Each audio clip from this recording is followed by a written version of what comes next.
Buenas noches y bienvenidas a un nuevo programa de Rojo y Negro.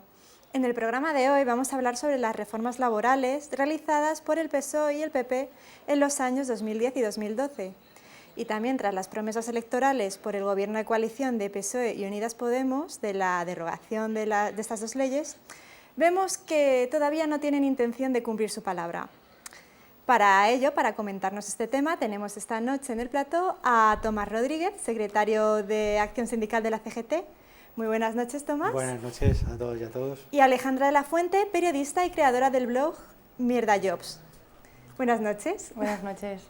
Como ya sabéis, por motivos de seguridad no podemos tener a todas las invitadas con nosotras, así que estaremos por videollamada con Patricia Nieto, profesora de Derecho del Trabajo de la Universidad Carlos III, y con Silvia Rivas, abogada del Gabinete Jurídico de la CGT.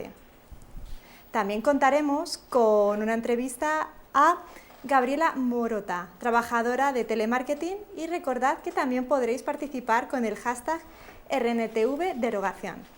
Para presentar el tema, vamos como siempre a ver un vídeo que nos han preparado nuestras compañeras. Las reformas laborales de los gobiernos de Rajoy y Zapatero no han sido derogadas ni modificadas sustancialmente. Esto significa que las empresas siguen disponiendo de las mismas herramientas que les permiten seguir destruyendo puestos de trabajo a toda máquina y precarizar aún más las condiciones laborales de la clase trabajadora.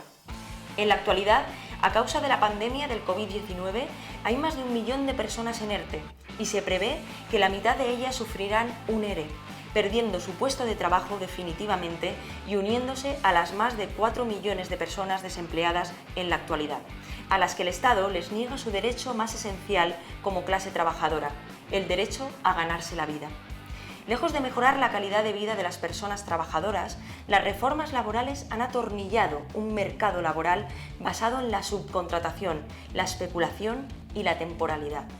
1 de cada 4 contratos en España son temporales y de estos el 41,4% son por obra y servicio y el 25% del total son de una duración media de 7 días. El trabajo estable es ya casi una quimera y lejos de acabar con el paro, la estabilidad laboral se ha transmutado en periodos continuos de intermitencia. La subcontratación de tareas de una empresa a otra es producto de las sucesivas reformas laborales. Esta novedad de poder subcontratar tareas de una empresa a otra nació bajo el paraguas ideológico de la productividad. Se entendía así que la especialización traería incrementos de la capacidad. Por eso, no se puso en la práctica ninguna traba legal a esta figura. En una primera fase, efectivamente, se subcontrataban tareas especializadas y las que eran anexas a las básicas de la empresa.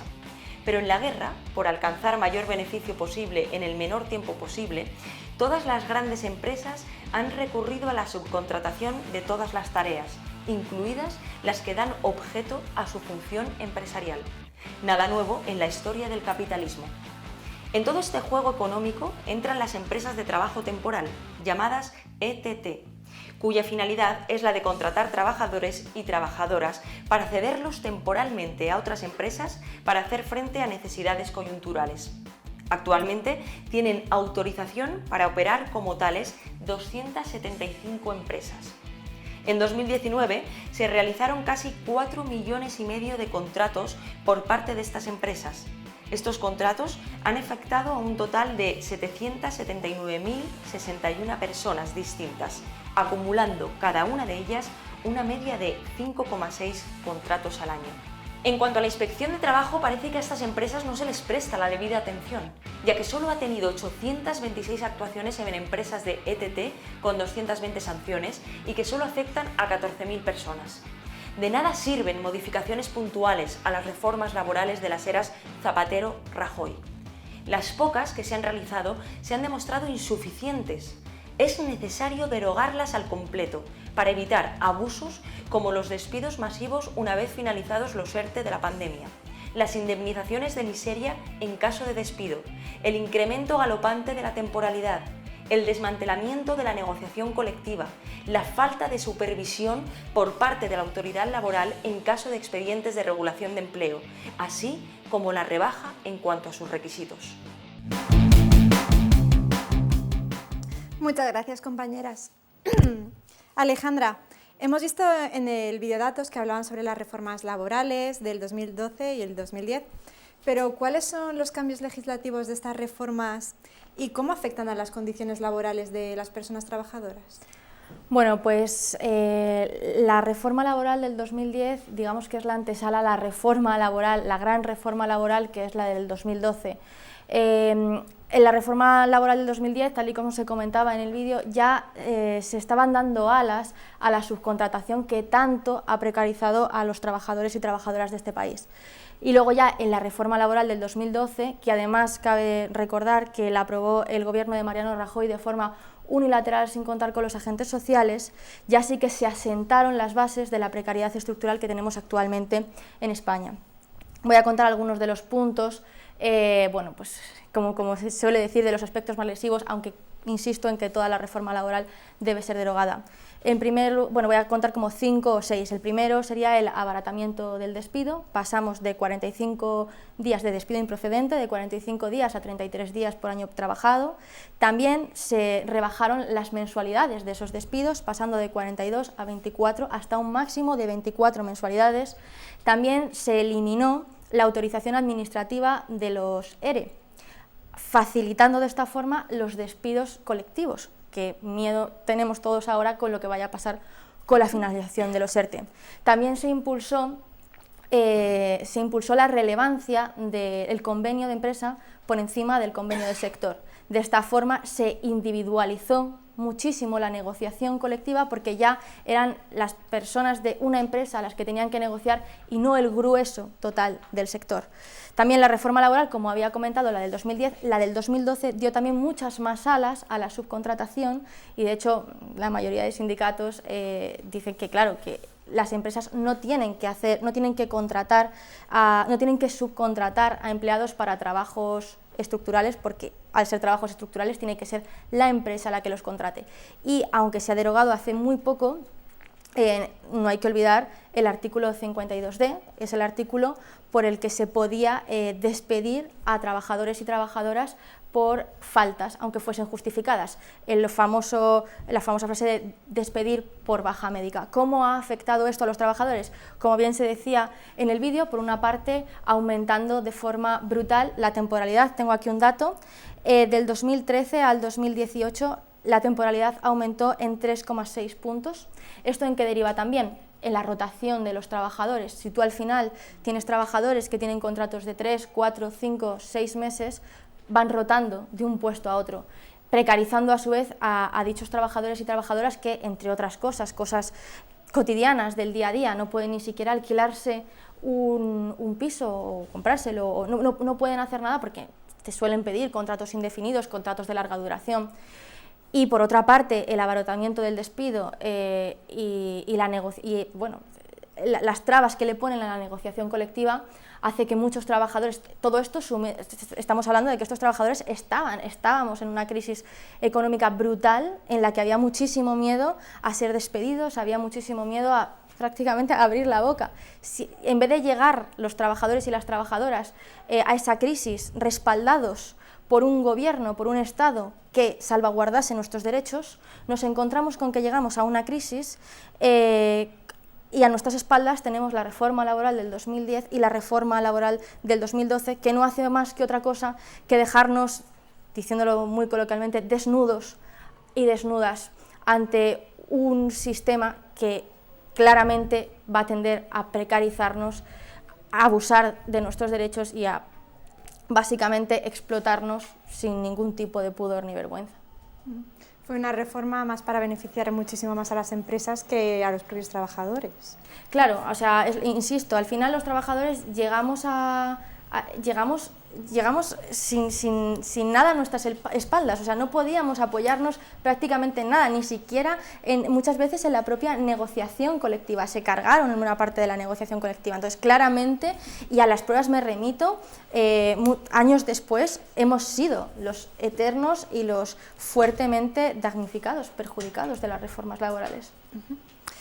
Tomás, cuando el Gobierno habla de modificar los aspectos más lesivos de la reforma laboral del PP, ¿a qué crees que se está refiriendo y sería suficiente? Bueno, pues si atendemos a lo manifestado por el presidente del Gobierno, Pedro Sánchez, hace escasamente un mes en Bruselas, los cambios van a ser muy limitados y desde luego muy insuficientes. Él dijo que en primer lugar aboga por dejar 3 únicos tipos de contrato, uno que él definía como estable para el conjunto de las actividades, otro temporal para aquellos que tengan esa naturaleza temporal y un tercero de formación para la inserción de personas trabajadoras. En realidad ese tipo de contratación ya está ahora mismo. Está el contrato estable, que es el contrato indefinido, está el contrato temporal, que es el contrato de obra o los eventuales, y el contrato de formación, que son los contratos formativos que ahora existen. Lo que no hay es un control sobre el uso de estos contratos. La Inspección de Trabajo no está controlando que la temporalidad se utilice correctamente. No puede ser que la solución que se le dé sean campañas que se hacen puntualmente desde el Gobierno y desde la Inspección de Trabajo, de enviar una carta a una determinada empresa, porque se hacen este tipo de envíos, diciendo, oiga, que le hemos pillado a usted y tiene a personas trabajando que deberían tener un contrato indefinido y resulta que llevan 4 años con un contrato de obra y tiene usted que hacerlos indefinidos. Y esto ocurre en septiembre y les vuelve a ocurrir en septiembre del año siguiente cuando hacen la nueva campaña. Si a esa empresa la sancionaran debidamente la segunda vez, probablemente ya no tendrían que hacerlo una tercera. Por ejemplo, entre 2018 y 2019, que son los 2 últimos años normales y los que hay datos de la Inspección de Trabajo, se realizaron 40.000 actuaciones más con respecto de 2019 a 2018 relativas a derechos derivados del contrato y que afectaron a más de 100.000 personas. Pero, sin embargo, este aumento no se vio reflejado en las sanciones que la Inspección de Trabajo impuso a estas empresas que habían incumplido con sus trabajadores y trabajadoras en la modalidad del contrato que deberían tener. Dice también el presidente del Gobierno, y voy a leerlo literalmente porque son a mí me han parecido muy rimbombantes las manifestaciones, dice que su contrarreforma va a incluir instrumentos de flexibilidad interna alternativos al despido y la alta temporalidad, con habilitación de un mecanismo de ajuste del tiempo de trabajo ante caídas de la demanda cíclicas o extraordinarias y otro de acompañamiento de procesos estructurales de transición en sectores en reconversión. La verdad son palabras muy bonitas, pero yo creo que en realidad se está refiriendo a mecanismos que ya existen, como sería el caso de los ERTEs. Y también me parece que está anunciando que se va a subvencionar a aquellas empresas que no despidan masivamente y se va a primar que lo hagan de poquito en poquito. Si atendemos a lo que ha dicho la ministra de Trabajo, que haya sido un poco más concreta, su contrarreforma laboral se versaría en 4 cuestiones esencialmente. Una es la ultraactividad de los convenios, que se trataría de mantener la vigencia de los convenios una vez que han finalizado, puesto que ahora al año de este vencimiento dejan de tener vigencia. Otra sería la prevalencia del convenio sectorial sobre el convenio de empresa, y que está muy relacionado con el punto anterior, y 2 puntos que ya los han definido mucho menos, que serían limitar la subcontratación y limitar también las modificaciones unilaterales por parte de la empresa. Pero no nos han concretado hasta qué punto se van a atrever a limitar esa subcontratación, que para nosotros es fundamental que se limite, ni la cuestión de las modificaciones unilaterales. Lo cierto es que veníamos de una crisis galopante que habían creado los bancos y las empresas del IBEX, que hemos pagado la clase trabajadora, y vamos a vernos inmersos en otra crisis, en este caso como consecuencia de la pandemia, y que en principio también parece que la vamos a pagar nosotros. Alejandra, ¿qué les está ofreciendo el mercado de trabajo a los jóvenes y en concreto a las mujeres jóvenes, independientemente de su formación? O sea, ¿qué tasa de paro tienen también actualmente en el Estado? Bueno, aquí voy a ir por partes. A los jóvenes, a la totalidad de los jóvenes, se les está ofreciendo, sobre todo, contratos basados en la temporalidad, muchísimas prácticas una detrás de otra. Parece que una persona, si no ha tenido 6 contratos de prácticas uno detrás de otro, no tiene derecho a introducirse en el mercado laboral. Y luego también se les está ofreciendo muchísima parcialidad. Yo conozco muchísimas personas que están por las mañanas de prácticas, después de haber dan sus sextas prácticas, y por las tardes en empresas como Primark o Zara trabajando a tiempo parcial. Concretamente, a las mujeres jóvenes hay un paso más allá, independientemente de su formación. Es cierto que actualmente nos encontramos en un momento en el que hay necesidad económica, tanto de las personas jóvenes como de las mujeres. Entonces ya si se juntan personas jóvenes y mujeres, nos colocamos en una situación mucho más complicada. Yo sí que me he llegado a encontrar en las investigaciones que yo he hecho a mujeres jóvenes que les ofrecen pues, sexo a cambio de dinero, aprovechándose de su situación. Incluso cuando ellas están buscando trabajo de otras cosas que no tienen nada que ver, si hay hombres que intentan aprovecharse de esta situación de necesidad y vulnerabilidad que tienen estas mujeres. Y la tasa de paro actualmente en España, de paro juvenil, es la primera tasa de la Unión Europea, somos los primeros, y nos encontramos en un 39,9% de paro juvenil.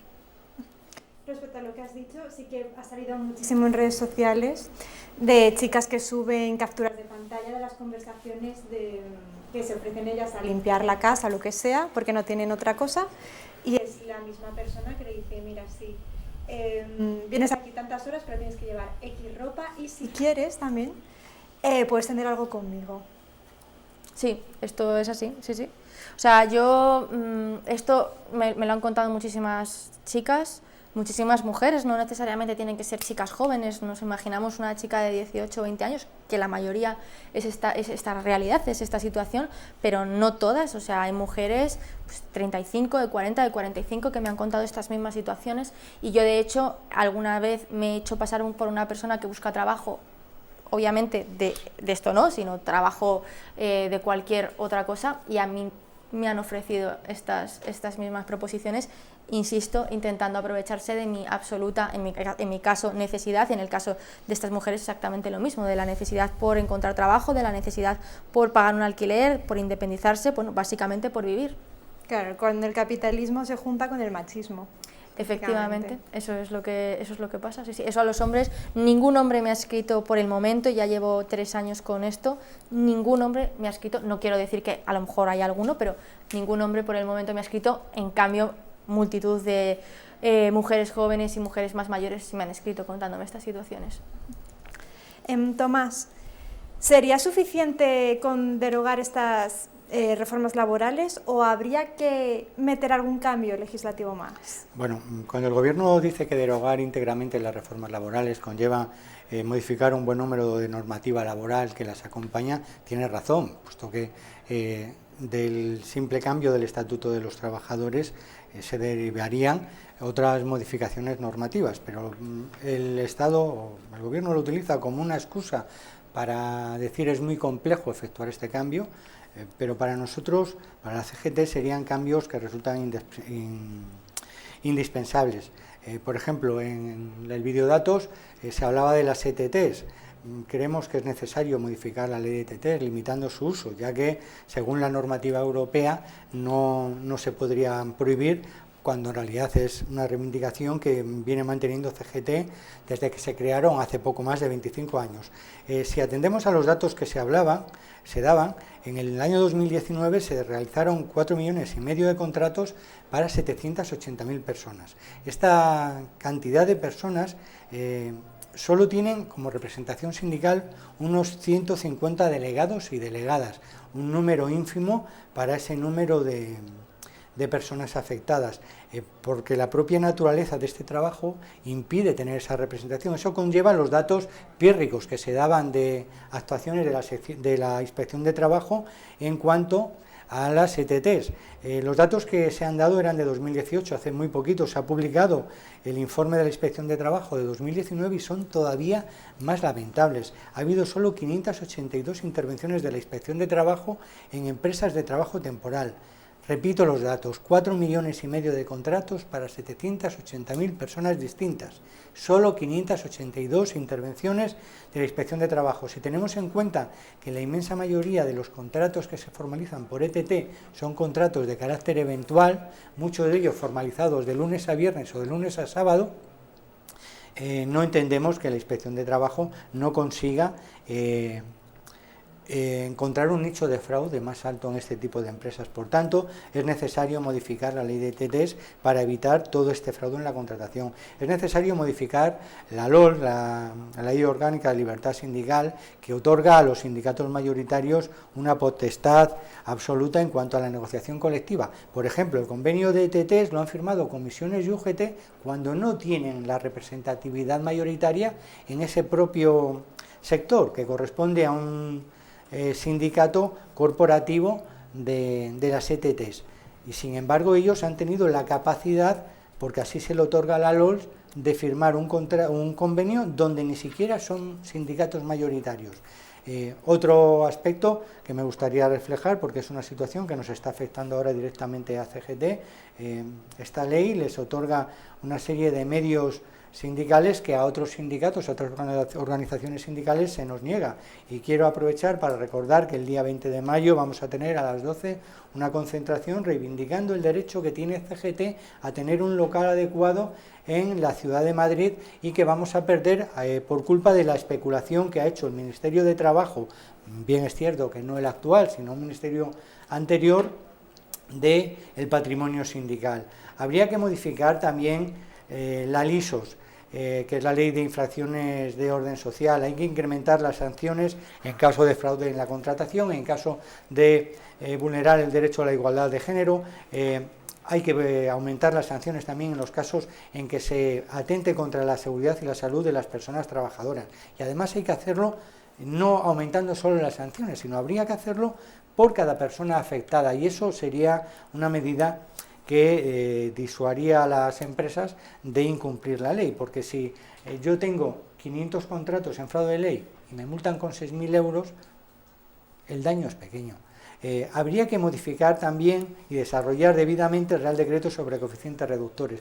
No puede ser que una ley que se hizo hace 10 años, aprovechando el presidente de entonces, Zapatero, que había un periodo de elecciones generales, donde se proponía que en aquellos trabajos donde existía una especial penosidad o incluso morbilidad, se pudiese la gente jubilar antes.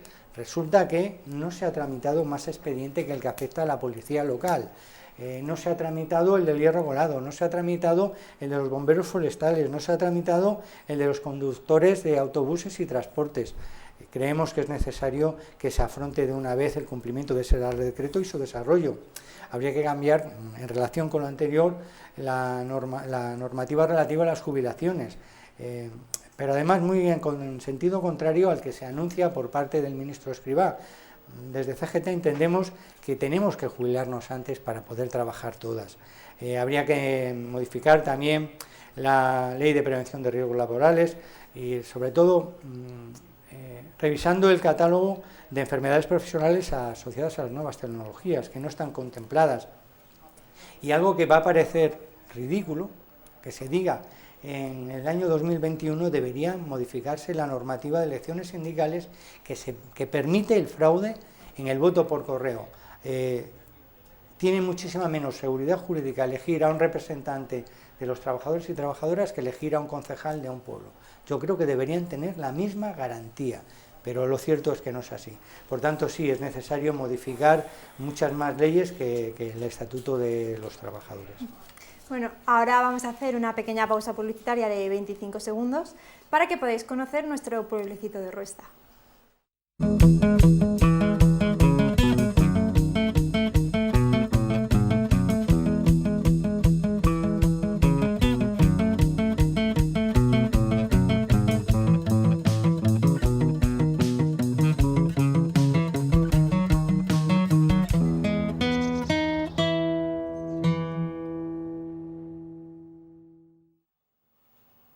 Ahora vamos a conectar con Patricia Nieto, profesora de Derecho del Trabajo en la Universidad Carlos III.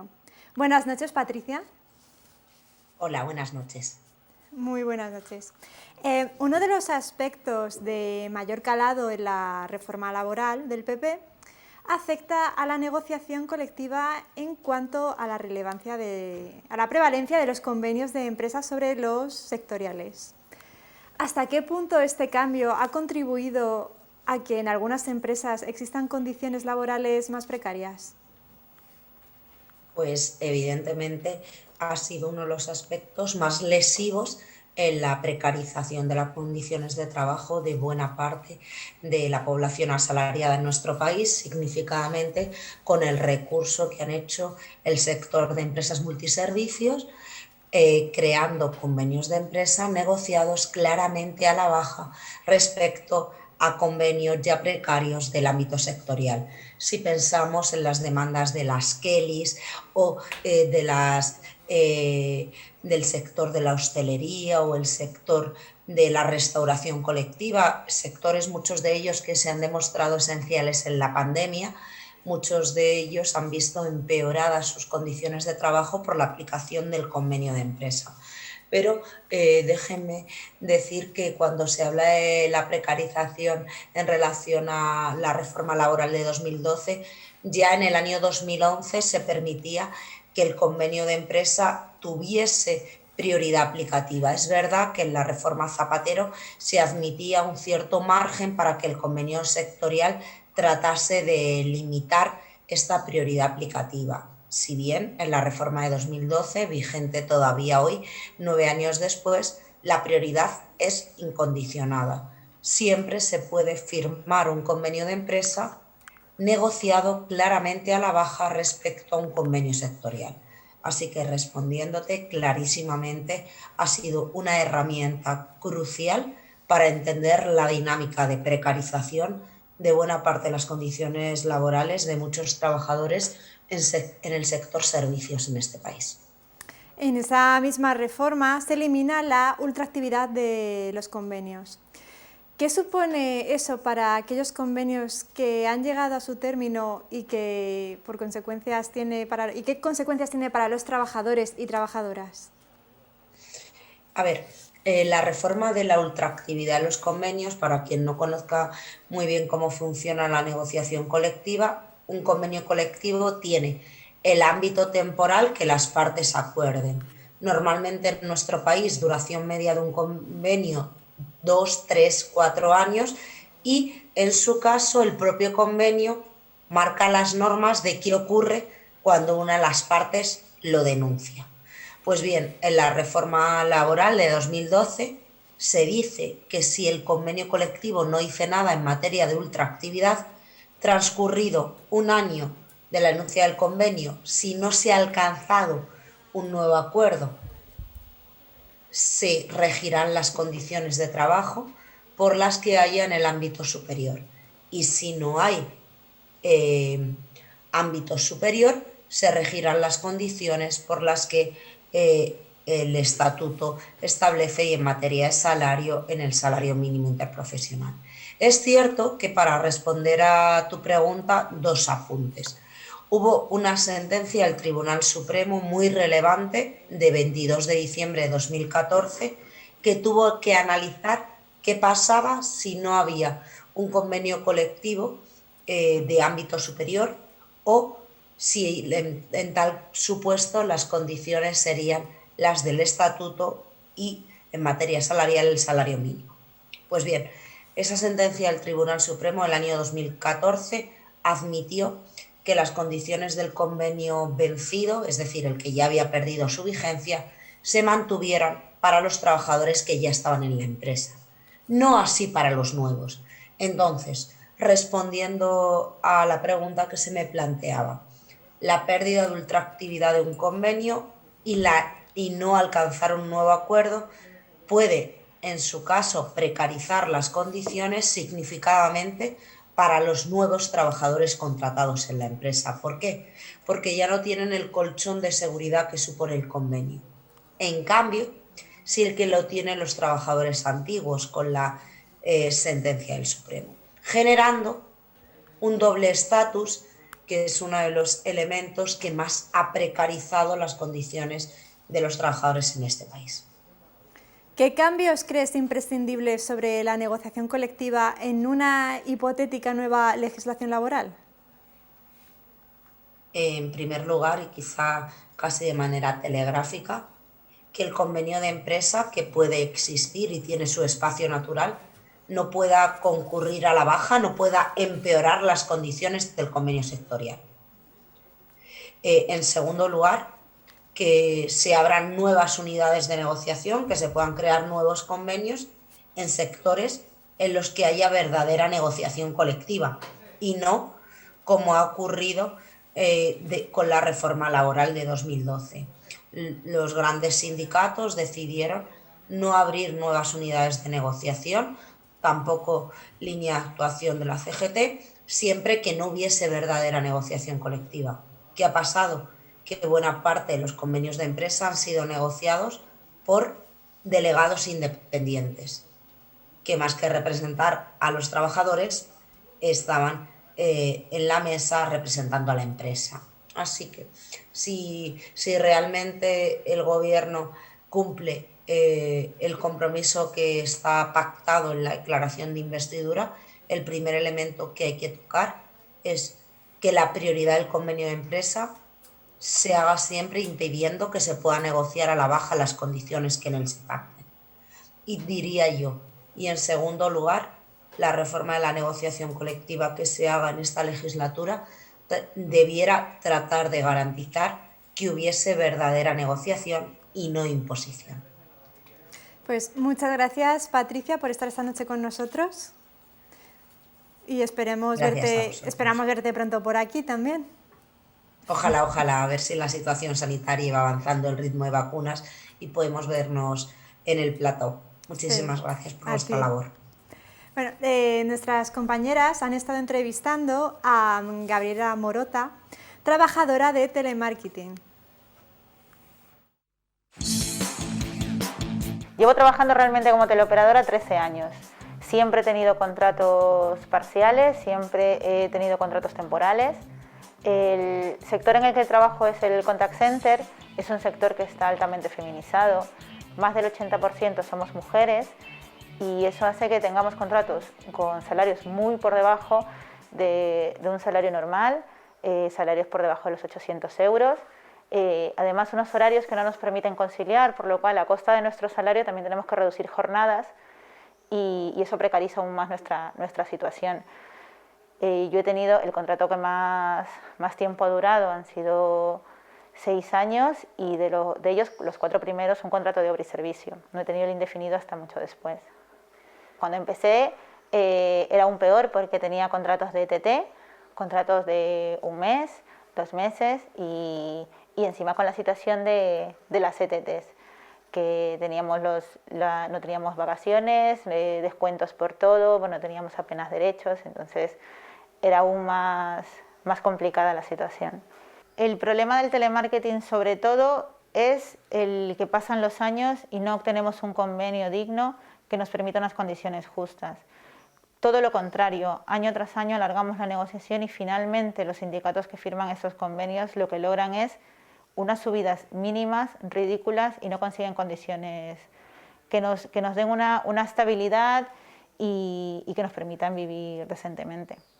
Aunque parezca mentira, el contact center ha sido muy afectado por la pandemia, no solamente porque nos han mandado a teletrabajar y en muchas empresas hemos tenido que asumir los medios y los gastos que nos ha supuesto el teletrabajo, sino porque también han existido empresas en las que han estado abiertas al 100% porque decíamos que éramos trabajadores esenciales y nos hemos visto obligadas a ir a los centros de trabajo con el riesgo que conlleva estar en un call center poco ventilado y el miedo a que tenga síntomas de muchas personas de no cogerse la baja porque eso le suponía aún más reducción de sueldo, el miedo a que eso pudiera conllevar una represalia por parte del empresario. Ha sido muy duro la pandemia. No solamente tienen miedo a cogerse bajas, sino a alargar las bajas aunque se encuentren mal.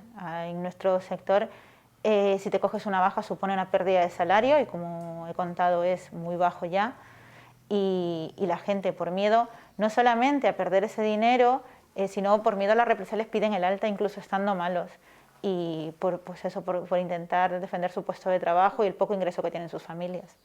Yo conozco alguna empresa en la que algún trabajador ha tenido que contar los días de la baja cuando los despidos eran por absentismo. En mi empresa, de hecho, conozco muchas compañeras que han pedido el alta antes de tiempo, estando malas, por miedo a eso, a represalias por parte de mi empresa y que les pudiera suponer en un futuro un despido, una sanción o incluso un cambio de campaña, algo que les pudiera perjudicar a largo plazo.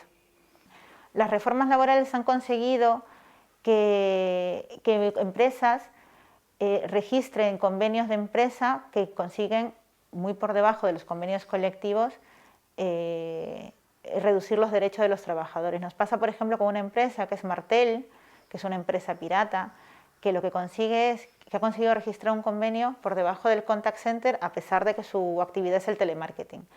Entonces, este tipo de abusos por parte de las empresas, amparados aparentemente por la ley, lo que consiguen es precarizar aún más un sector que ya de por sí es como es, ¿no? Y esto es importante que se deroguen estas reformas y que no se permitan este tipo de piratería.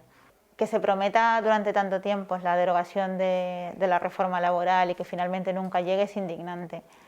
Nos han prometido, hoy por hoy el despido en este país es libre y eso hace que mucha gente no esté indignada, sino que viva con miedo.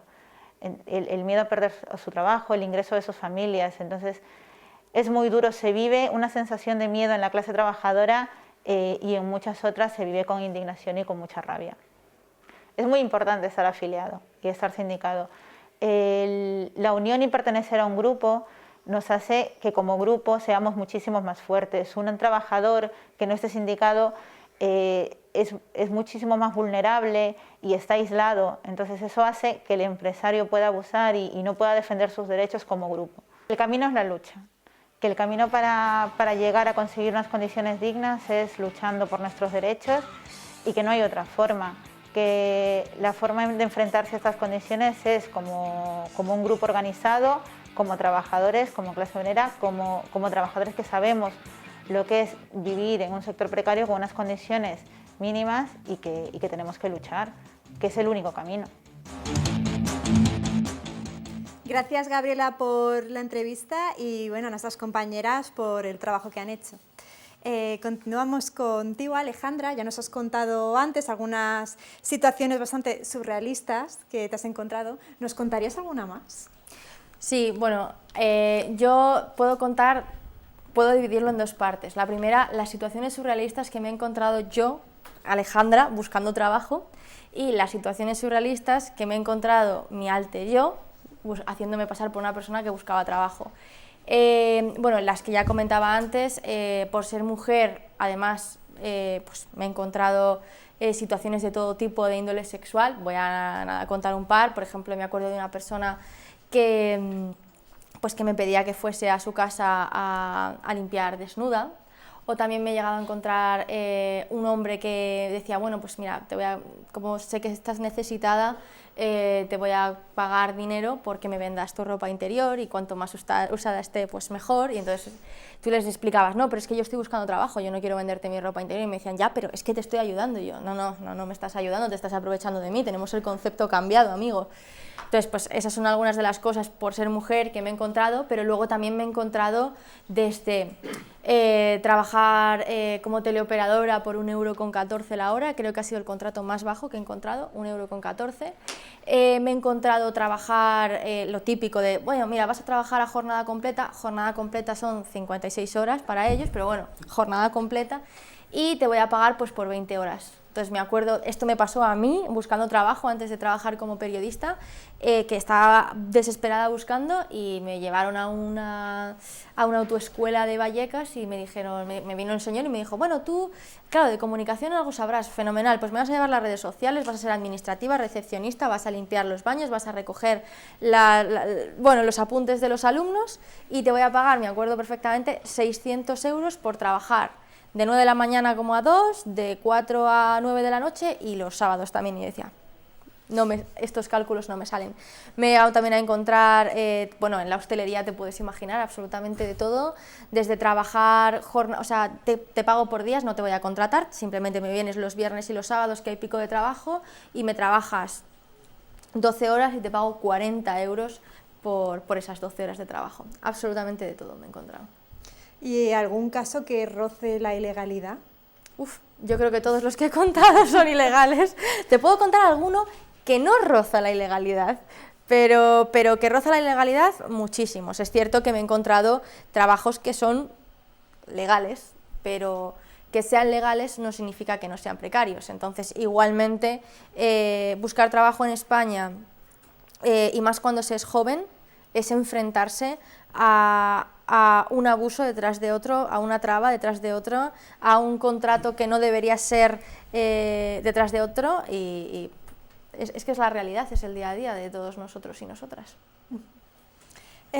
Tomás, ¿hasta qué punto se pueden corregir las prácticas que nos ha contado Alejandra con la derogación de la reforma laboral? Bueno, yo creo que puede ser un pilar fundamental si esta derogación de las reformas laborales contempla la limitación de la temporalidad que existe en los contratos mediante la contratación indefinida. Si se limita la temporalidad no voluntaria, porque la mayoría de los contratos temporales que existen, que no son a jornada completa, no son contratos voluntarios, y que además en la mayoría de los casos afectan a mujeres. Tenemos que tener un trabajo que nos permita vivir del trabajo y no vivir para trabajar. Si se elimina con esas reformas laborales la subcontratación como medio de devaluar las condiciones laborales de las personas trabajadoras, se habrán dado pasos muy importantes para conseguirlos. Pero si los cambios que nos anuncian no invitan demasiado al optimismo, porque yo no he oído hablar que se vayan a limitar los despidos colectivos mediante la intervención al menos de la administración en ellos.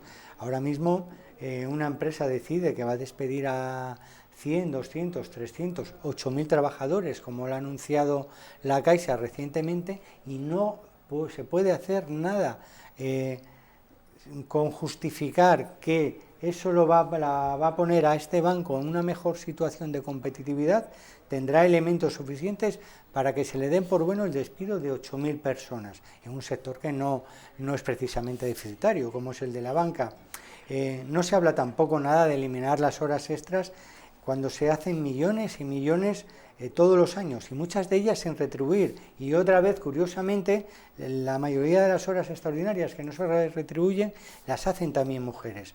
No se habla nada de la cesión ilegal de personas trabajadoras que hacen las ETTs, porque pese a que tengan una concesión administrativa para ceder trabajadores, cuando hay un contrato que se cede en fraude de ley, se está produciendo una cesión ilegal, y está claro que una empresa intermediadora solo obtiene los beneficios a costa de degradar las condiciones de los trabajadores y las trabajadoras.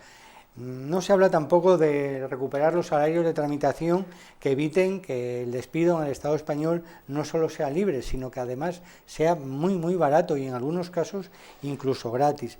Yo, desde luego, desde CGT no veo que haya una voluntad política para hacer los cambios de calado necesarios para corregir las situaciones tan kafkianas y tan ilegales que ha definido nuestra compañera Alejandra, pero vamos, creo que habría que intentarlo. Alejandra, ¿crees que la situación de precariedad existente y que has descrito tan perfectamente podría corregirse con una mayor intervención de la Inspección de Trabajo? Creo que sí, pero creo que no toda. Como bien decía Tomás, hay más elementos aparte de la Inspección de Trabajo, pero bueno, como Tomás ya ha comentado muchos de ellos, me voy a centrar en la pregunta y voy a hablar de la Inspección de Trabajo. Creo que sí, pero para ello creo que hay que mejorar, bueno, o sea, es que hay que actualizar a la Inspección de Trabajo, me refiero. Hablamos de precariedad en lo privado, pero en lo público también existe la precariedad, y la Inspección de Trabajo, que es el organismo público dedicado a perseguir los fraudes y abusos laborales, también se encuentran en una situación precaria, que esto es una paradoja, pero es que es una realidad. Nos encontramos con una Inspección de Trabajo que tiene pocos efectivos. De hecho, hay otros países de Europa que tienen más efectivos por número de trabajadores que España, y nos encontramos que España es un país en el que los abusos laborales están a la orden del día. Es una realidad. Entonces, en un país en el que la precariedad es estructural, la temporalidad fraudulenta también es estructural, los abusos laborales son el pan nuestro de cada día de muchos trabajadores, nos encontramos con que el organismo público que está encargado de perseguirlos se encuentra que tiene pocos medios tecnológicos, los medios tecnológicos que tienen los tiene desfasados, hay pocos inspectores y subinspectores de trabajo. Entonces, sí, con la inspección de trabajo, muchos de estos fraudes, de hecho, cuando se hacen actuaciones, y se hacen pocas porque precisamente hay pocos inspectores y pocas inspectoras, sí que es cierto que una parte de estos problemas, por lo menos de unos trabajadores, pues sí que se eliminan de esos trabajadores en ese momento. Pero bien es cierto que se necesita mucha más inspección y muchos más inspectores. Entonces, sí, no es lo único, y también hay que mirar, porque yo me encuentro muchas veces que se culpa a la inspección, muchísimas veces me he encontrado la frase de, pero es que ¿dónde está la inspección? Es que yo no la encuentro, es que yo la inspección, ya bueno, es que a lo mejor también hay que fijarse en que la inspección tampoco está muy boyante y no está en su mejor momento. Entonces sí, pero también hay que actualizar a la inspección de trabajo y dotarla de medios y recursos, tanto materiales como humanos. Bueno, ahora como todos los meses, Bea nos ha preparado nuestro subconsejo sobre este tema.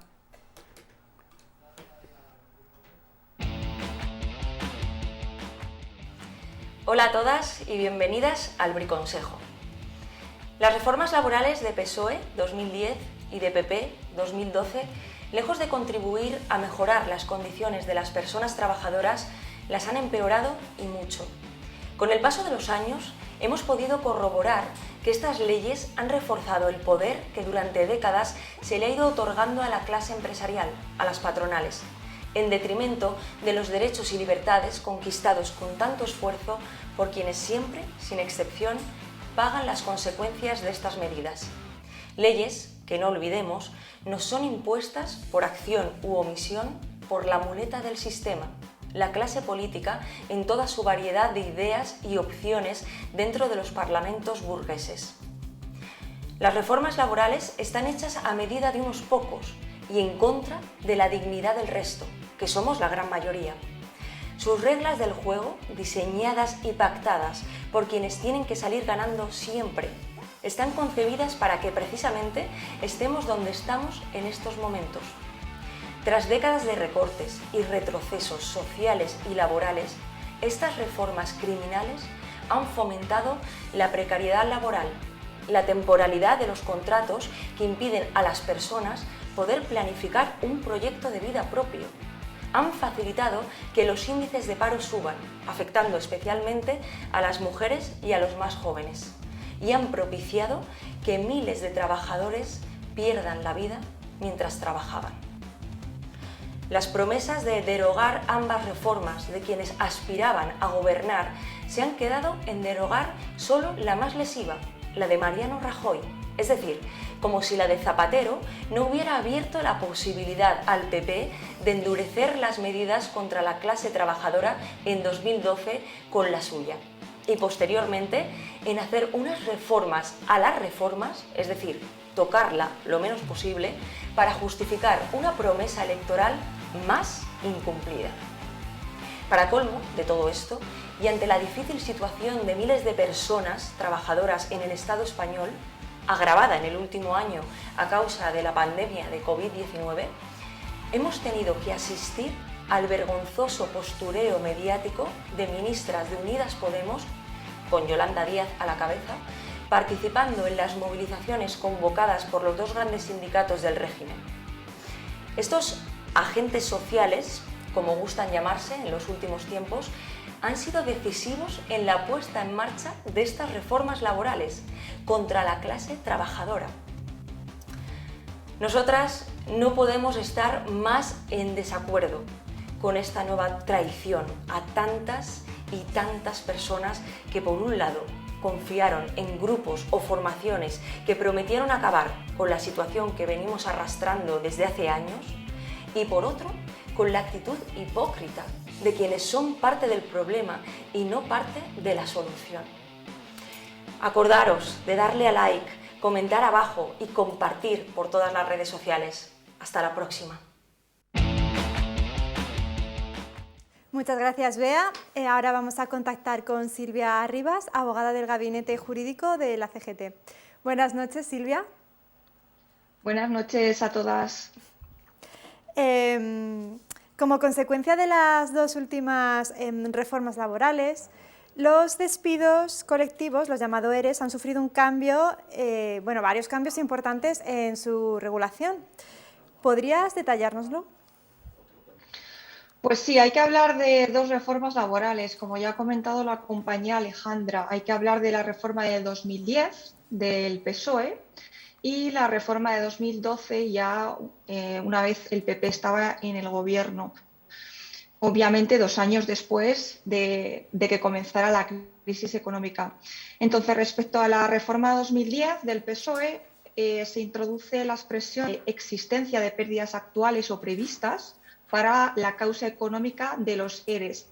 Antes de esta reforma, la empresa debía acreditar una situación económica negativa y ahora esta situación económica, digamos que puede ser prevista, ¿no? Entonces se flexibiliza en resumen, se flexibiliza la causa económica. Y luego, en relación con la indemnización para los despidos objetivos que fueran declarados judicialmente como improcedentes, para los trabajadores, eso sí, con contrato para el fomento de la contratación indefinida, esta indemnización se rebaja de 45 días a 33 y vemos que ahí es donde está un poco la línea que luego sigue posteriormente a la reforma laboral 2012. Entonces, si bien la reforma del 2010 no es la más, digamos, dañina, por así decirlo, para la clase trabajadora, sí que es verdad que abre la vía para que la reforma del 2012 pues coja el testigo e incida sobre los aspectos que plantea ya tímidamente la reforma del 2010. Y luego, respecto a esta reforma también, aunque no es propiamente esta modificación una cuestión de los ERES, es importante mencionar que esta reforma introduce para las modificaciones sustanciales de condiciones de trabajo la presunción de causa si hay acuerdo entre la empresa y la mayoría de la representación de los trabajadores. Y esto es bastante peligroso, dado que la mayoría de negociaciones pues hay pacto entre comisiones UGT, digamos los grandes sindicatos del Estado y la empresa. Y desde luego a nivel judicial es muy complicado atacar estas modificaciones sustanciales. ¿Y por qué hago hincapié en esto? Porque aunque no es un ERE, obviamente, la modificación sustancial no conlleva de por sí una extinción de trabajo, sí que abre la puerta a que la empresa ofrezca con esta modificación sustancial o altere, cambie estas condiciones de trabajo para que los trabajadores pues se vean al final abocados a extinguir su relación, porque lo que les ofrece la empresa pues es peor que lo que tenían. Entonces, digamos que es una especie de ERE encubierto y por eso es importante tenerlo. Y esto está pasando, por ejemplo, en la cadena Inditex, y de hecho es lo que se está impugnando ahora.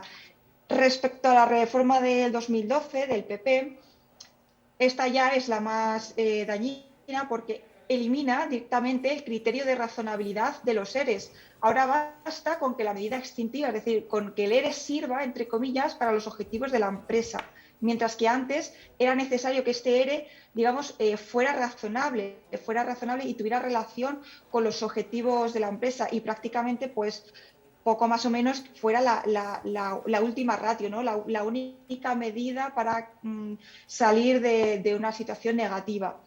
Ojo que la reforma laboral no especifica cómo de abultado o de intenso tiene que ser esta disminución de ingresos, ¿no? y de ventas, ni si la disminución es asumible por la empresa concreta, ni si esta disminución desemboca inevitablemente, digamos, en la bancarrota, ni especifica nada sobre la posición de dominación que pueda tener una empresa en el mercado, si esta empresa tiene una situación monopolística. Entonces, solo se refiere a que exista como causa económica de los ERES una disminución de las ventas o los ingresos, independientemente de todos los demás aspectos.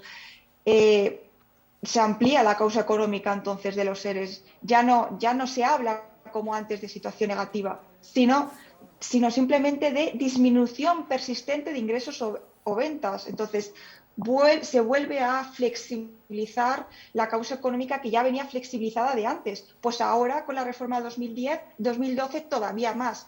Y una cosa importantísima, se elimina con esta reforma del 2012 la autorización previa de la autoridad laboral en los EREs. Las empresas pueden aplicar directamente EREs sin acuerdo y solo son, digamos, invalidados, por así decirlo, en sede judicial, si se impugnan. Es decir, se da comienzo a los llamados EREs express, porque antes la autoridad laboral en los EREs tenía un papel importante, y es que aquellos EREs que finalizaban sin acuerdo, la autoridad laboral podía frenarlos y podía no autorizarlos. Y ahora la autoridad laboral en los EREs está simplemente de mera espectadora, cuando antes era el organismo que tenía que autorizar los EREs.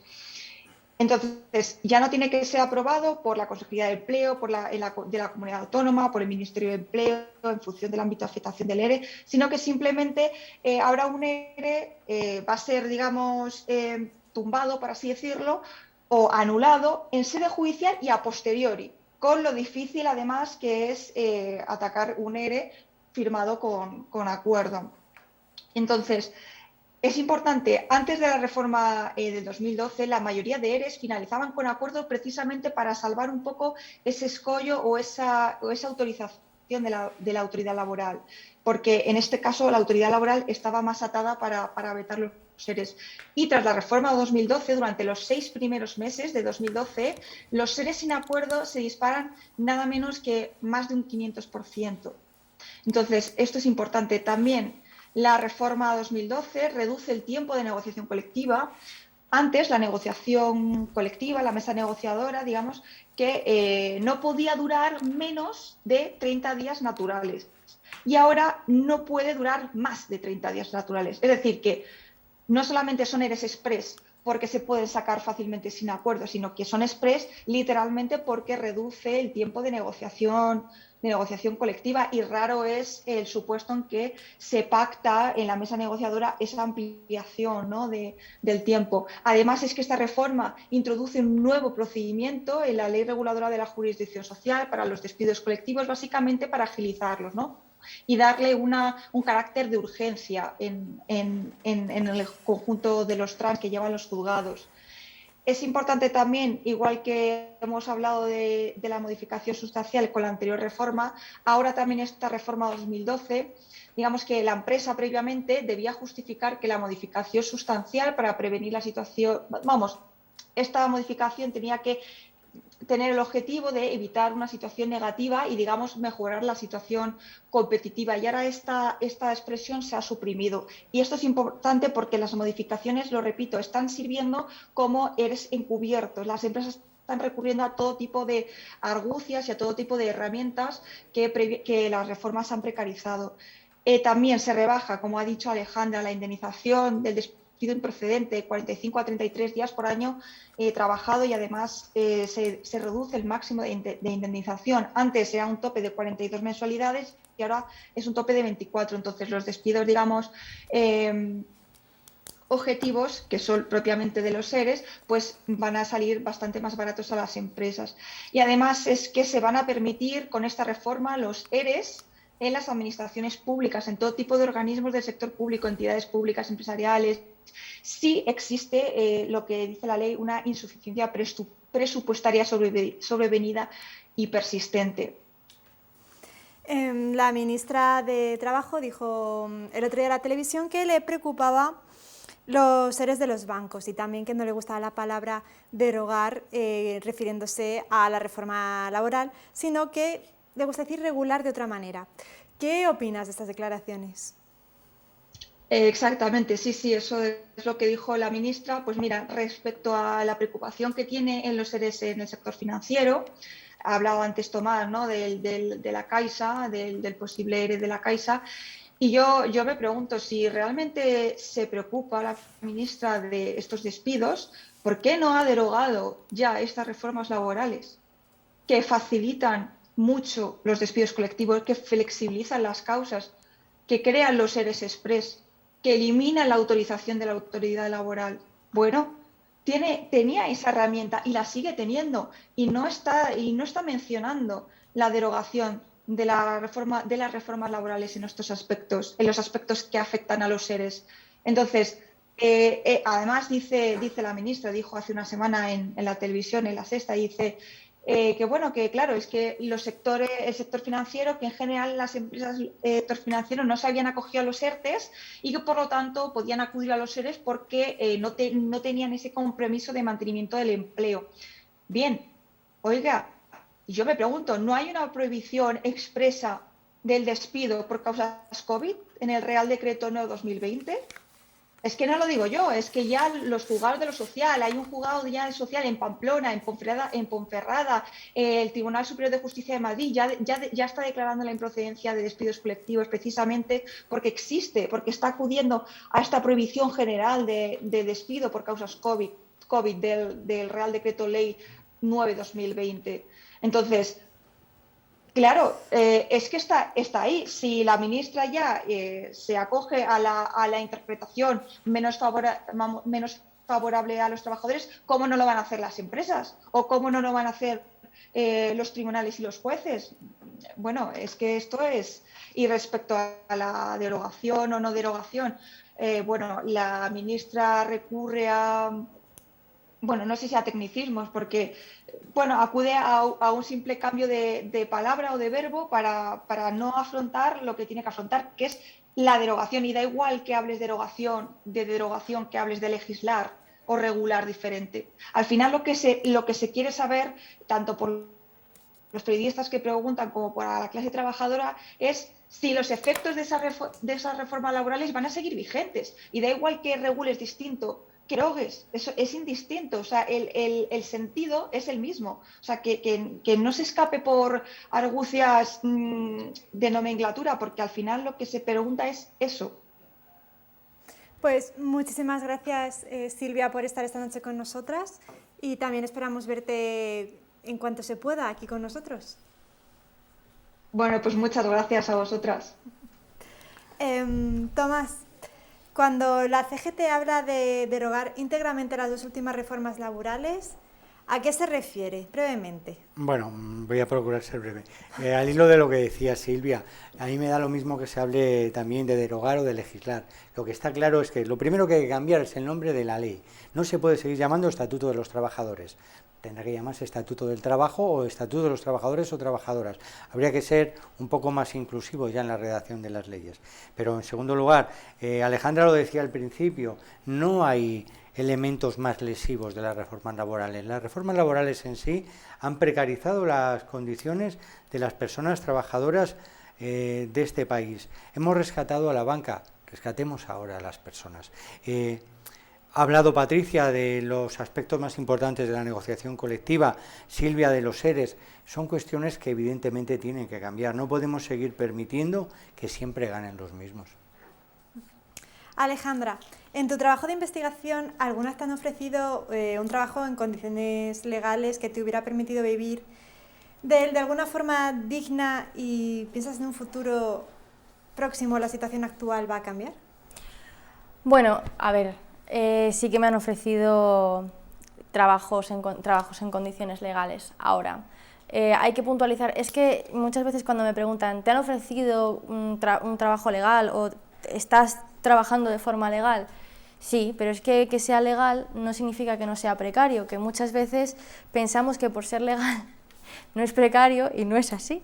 Entonces sí que me han ofrecido trabajos y contratos legales, pero con los que vivir dignamente, es que eso es muy complicado, sobre todo porque otra cosa que pasa con el centralismo es que todos los trabajos están en las grandes ciudades, en este caso en Madrid, bueno, Barcelona, y entonces son trabajos que muchas veces no son con sueldos muy elevados. Tenemos en cuenta que el salario moda, el salario más repetido en España, son 1.247 euros, y en cambio el precio de vida, el precio de la vivienda, de alquiler, de la compraventa, de lo que sea, es mucho más elevado. Entonces, yo lanzo la pregunta, con un salario así y un alquiler así, un nivel de vida así, unos precios de vivienda así, ¿se puede vivir dignamente? Yo creo que no, sinceramente lo creo. Entonces, legales, sí, dignamente, muy justo.